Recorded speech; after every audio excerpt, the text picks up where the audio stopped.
It's a tragic victim and scapegoat and eternally triumphant redeemer simultaneously. It cares for the outcast. It dies and is reborn.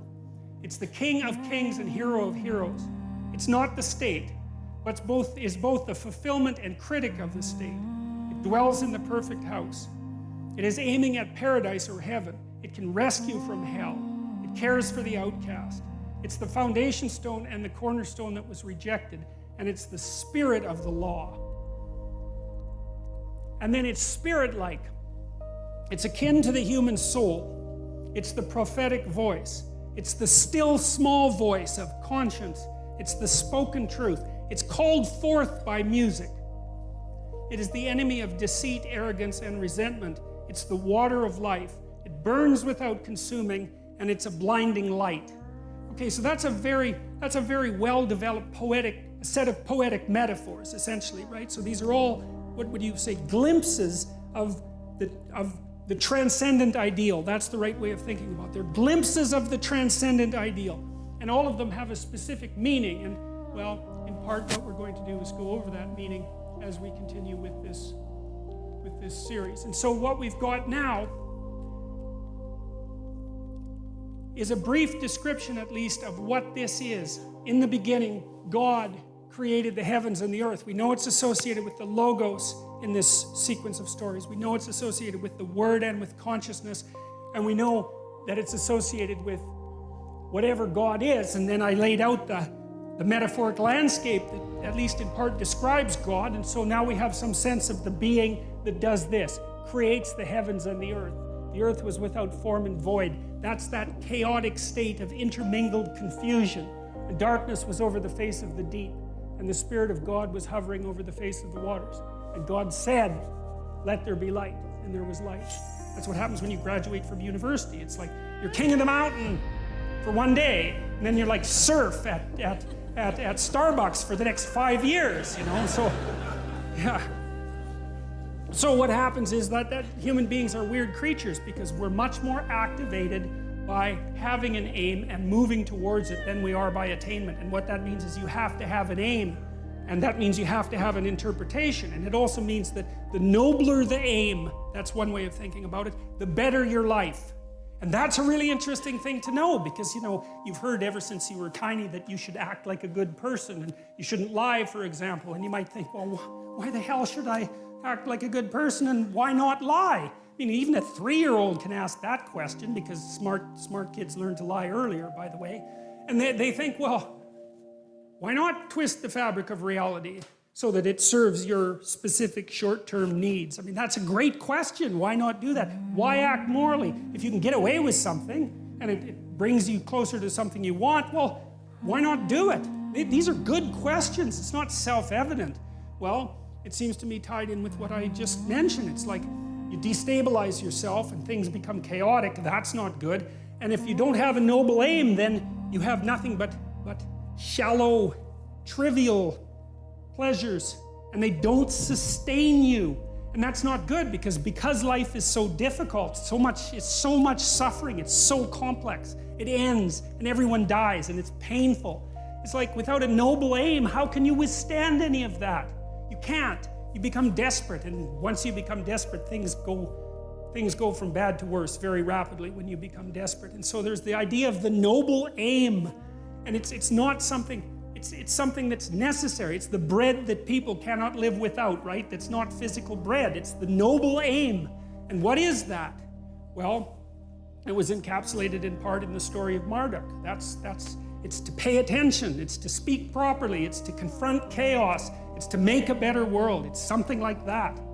And that's enough of a noble aim so that you can stand up without, cringing at the very thought of your own existence, so that you can do something that's worthwhile to justify your wretched position on the planet.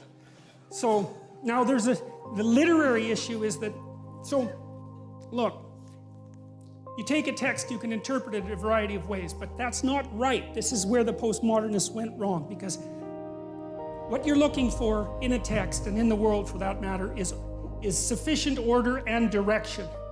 So then we have to think, well, what does sufficient order and direction means? Well, you don't want to suffer so much that your life is unbearable, right? That just seems self-evident. pain argues for itself. I think of pain as the fundamental reality because no one disputes it, right? I mean, even if you say that you don't believe in pain, it doesn't help when you're in pain. You still believe in it, right? You can't pry it up with logic and rationality. It just stands forth as what the fundament of existence, and that's actually quite useful to know. Say, well, you don't want any more of that than is absolutely necessary.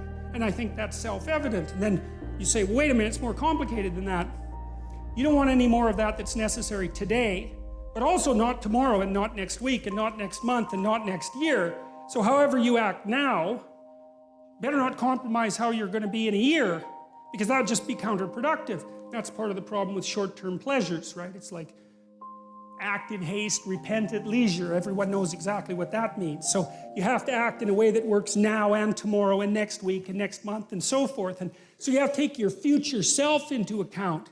And human beings can do that. And taking your future self into account isn't much different than taking other people into account, right? Because I remember there's this Simpson episode, and Homer downs a quart of mayonnaise and vodka. He says, Marge says, you shouldn't really do that. And Homer says, that's a problem for future Homer. I'm sure glad I'm not that guy.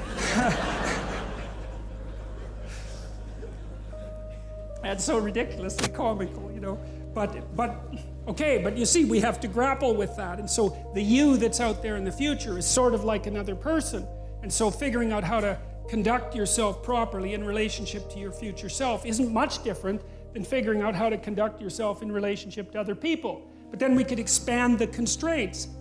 Not only does the interpretation that you extract have to protect you from suffering and give you an aim, but it has to do it in a way that's iterable, so it works across time, and then it has to work in the presence of other people so that you can cooperate with them and compete with them in a way that doesn't make you suffer more. And people they're not that tolerant.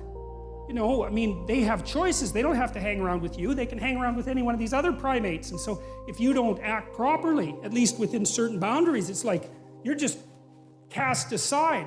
And so people are broadcasting information at you all the time about how you need to interpret the world so they can tolerate being around you. And you need that because socially isolated, you're insane and then you're dead. No one can tolerate being alone for any length of time. We can't maintain our own sanity without continual feedback from other people because it's too damn complicated. So you're constrained by your own existence, and then you're constrained by the existence of other people. And then you're also constrained by the world. If I read Hamlet and what I extract out of that is the idea that I should jump off a bridge, it's like it puts my interpretation to an end rather quickly. It doesn't seem to be optimally functional, let's say. And so an interpretation is constrained by the reality of the world, it's constrained by the reality of other people, and it's constrained by your reality across time. And there's only a small number of interpretations that are going to work in that tightly defined space. And so that's part of the reason that the postmodernists are wrong. It's also part of the reason, by the way, that AI people who've been trying to make intelligent machines have had to put them in a body. Because it turns out that you just can't make something intelligent in some sense without it being embodied. And it's partly for the reasons that I just described, is you need constraints on the system so that the system doesn't drown in an infinite sea of interpretation. It's something like that. So that's the literary end of it. Moral. Well, morality for me is about action. And I'm an existentialist in some sense. And what that means is that I believe that what people believe to be true is what they act out, not what they say. And so there's lots of definitions of truth. Truth is a very expansive word, and you can think of objective truth. But behavioral truth isn't the same as objective truth. What you should do isn't the same as what is. As far as I can tell, people debate that, but I think the reason that has to be the case is because, think about it this way. You're standing in front of a field, and you can see the field, but the field doesn't tell you how to walk through it. There's an infinite number of ways you could walk through it. And so you can't extract out an inviolable guide to how you should act from the array of facts that are in front of you, because there's just too many facts. And they don't have directionality. But you need to know. You need to know how not to suffer, and you need to know what your aim is. And so you have to overlay that objective reality with some interpretive structure. And it's the nature of that interpretive structure that we're going to be aiming at hard. I've given you some hints about it already. We've extracted it in part from observations of our own behavior and other people's behavior. And we've extracted it in part by the nature of our embodiment that's been shaped over hundreds of millions of years. But we see the infinite plane of facts and we impose a moral interpretation on it. And the moral interpretation is what to do about what is. And that's associated both with security, because you just don't need too much complexity, and also with aim. And so we're mobile creatures, right? We need to know where we're going, because all we're ever concerned about, roughly speaking, is where we're going. That's what we need to know. Where are we going? What are we doing and why? And that's not the same question as what is the world made of objectively. It's a different question, it requires different answers. And so that's the domain of the moral as far as I'm concerned, which is, what are you aiming at? And that's the question of the ultimate ideal in some sense. Even if you have trivial little, fragmentary ideals, there's something trying to emerge out of that that's more coherent and more integrated and more applicable and more practical. Let there be light, and there was light.